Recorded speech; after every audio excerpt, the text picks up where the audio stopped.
ഞങ്ങൾ രണ്ടും കൂടെ കഴിഞ്ഞ ദിവസം പാമ്പനാട്ടുള്ള എൻ്റെ വീട്ടിലേക്ക് ഒരു ഫംഗ്ഷന് വന്നിട്ടുണ്ടായിരുന്നു. ഫംഗ്ഷനൊക്കെ കഴിഞ്ഞ് ഉച്ച കഴിഞ്ഞ് ഫ്രീ ആയപ്പോഴത്തേക്ക് വെറുതെ തേക്കടി വരെ പോയാലോ എന്നൊരാലോചന.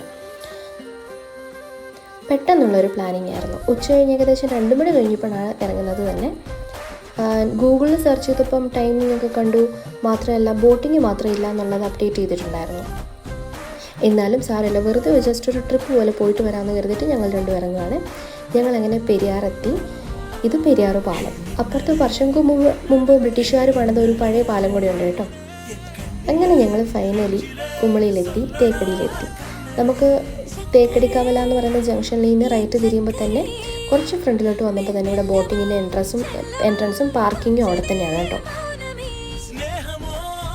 നല്ല വിശാലമായ പാർക്കിങ്ങാണ്.